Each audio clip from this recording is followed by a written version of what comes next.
farm up that Scotty anyway for G. They actually do have the Aghanims now for Lina, but he can start building into a further right-click build, such as the AC that we've seen a couple times from both Lina as well as Queen of Pain. Yeah, it's just a really good build. It helps fight physical damage a lot, and it makes you so tanky versus the Ember, who doesn't have a ton of farm. And there's the Laguna Blade and right-click. Oh, that is a two-shot. That's some damage. Illidan does damage if Jerax needed Any to question be informed. about it, yeah. It's like, hey, what's up? I one-shot you. Alright. Who else does he one-shot? He brings Disruptor, like Dragon Slave, Laguna Blade. That's all he really requires. Let's just say he does damage. But they're, interestingly enough, I think what they're trying to do right now is just push in the lanes and then go for the Roshan. Like, just make sure that they can't really respond.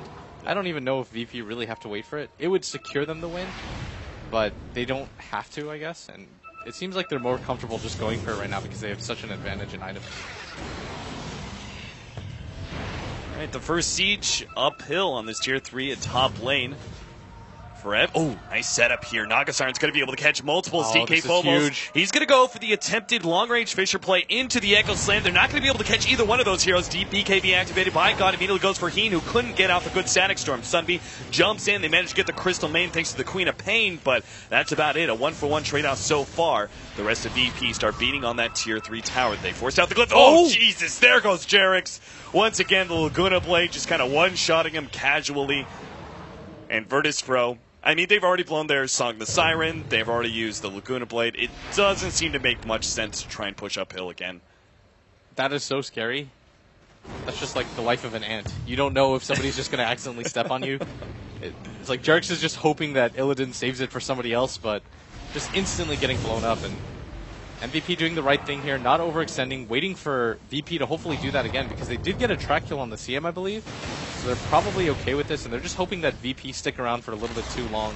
They know they don't have the Aegis advantage, but VP smartly just backing out, circling out, and I think going for the Roshan here. Yeah, this is a perfect opportunity for MVP Hot 6 to try and force something. Like, if there's no bigger opening than this, where you know Roshan's about to be up, and the VP team is backing themselves up, unfortunately, they didn't actually find anybody with that 5-man smoke. They were so close to seeing Virtus Pro cheaping away. Oh, this could be the they know biggest he's pill there. of all.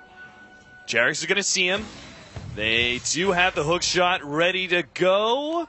It's just going to be a long-range one, and it doesn't seem like MVP Hot 6. The rest of the team would be able to follow up immediately, so they don't try for it.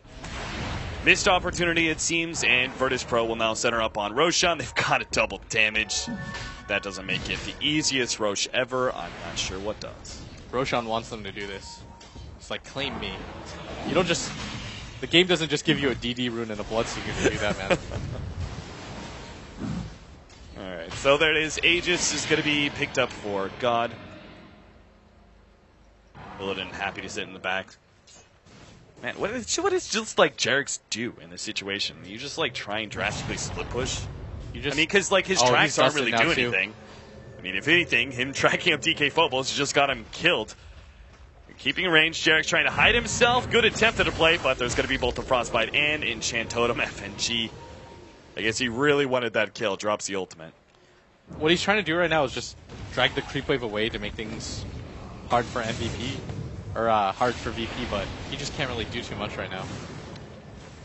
Rev jumping around a little bit with the Rupture.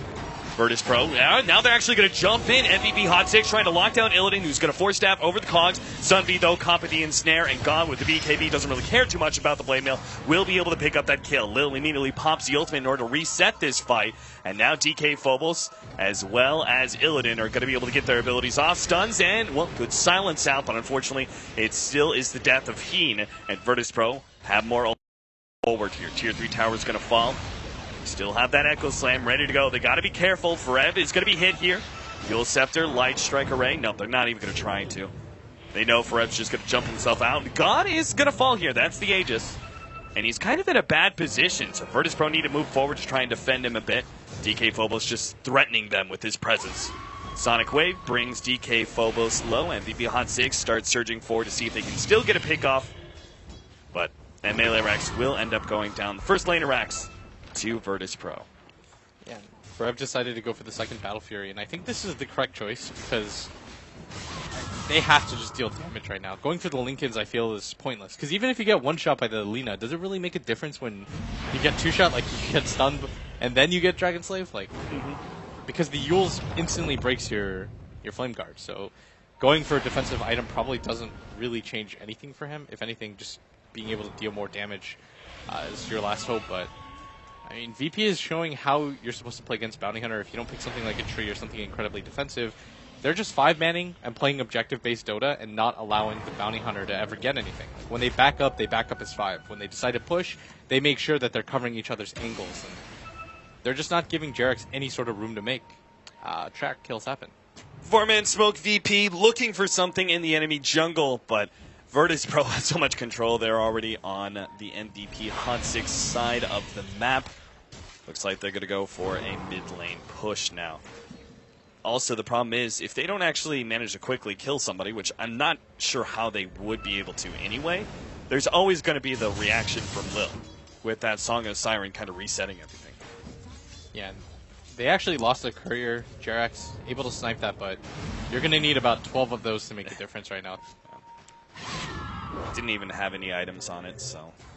Virtus Pro, Echo Slam, catches out for Rev, but immediate response is there from He to make sure there's no more chain stunning, and DK Phobos will end up going down here. This is also a track kill for the team. Illidan was caught inside the cogs in a bad position, but God just keeps on pushing forward. MP trying to get back to the fountain, but he has to run, and he's still got that Rupture on him, so he just throws out the Sonic Wave before he dies. Somebody focus down God. He's in the middle of your base. We're just running Rickshaw over all of MVP. Now Lil pops the ultimate just to make sure that those double buybacks don't actually get anything for MVP Hot 6. Rev still desperately wants to pick off, and they will be able to get it thanks to Glimpse.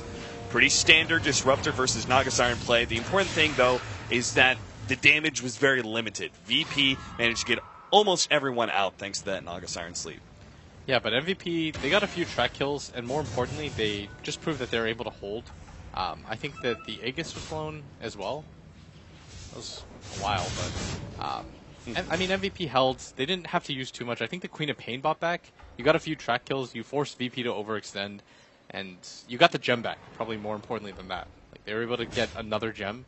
So they've got 2 in the base that belong to FNG. And so it makes Jarex's job a little bit easier. Now that he knows there's no guaranteed gem for VP for quite some time.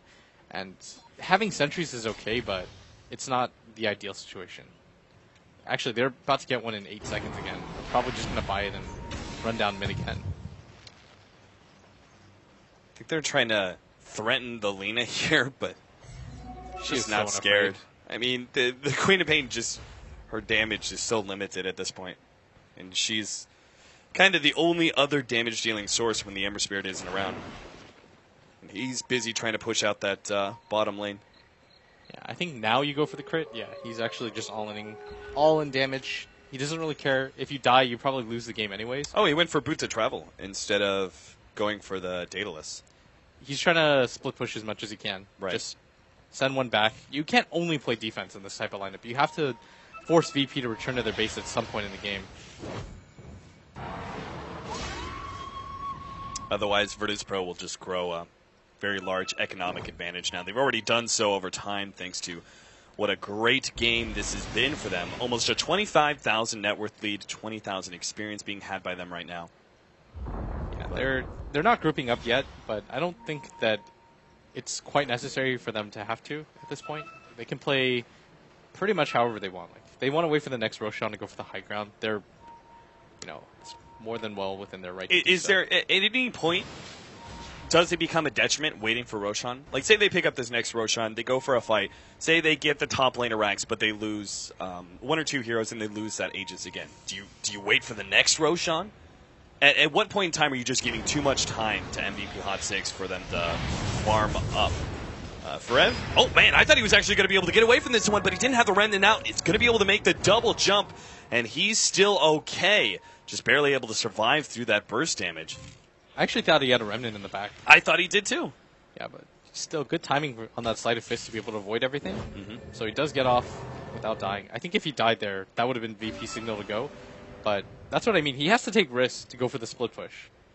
You should have a Remnant up, but you're still going for the play to try to create space around the map for the rest of your team. It doesn't matter if he's the only person getting farmed. Then all they have to do is all in commit for Forev. And even if they lose 3 heroes doing it, if the Bloodseeker and the Lean are alive, it probably doesn't even matter. Yeah. Well, that's an interesting ultimate. They're trying to catch Jarex here. We'll be able to get him with the ensnare. They bought the new gem too. That's what I meant, is you're just trying to give them as little avenues of comeback as possible. And getting Jarex out of the game and just making him useless like this is probably the biggest thing that you can do right now.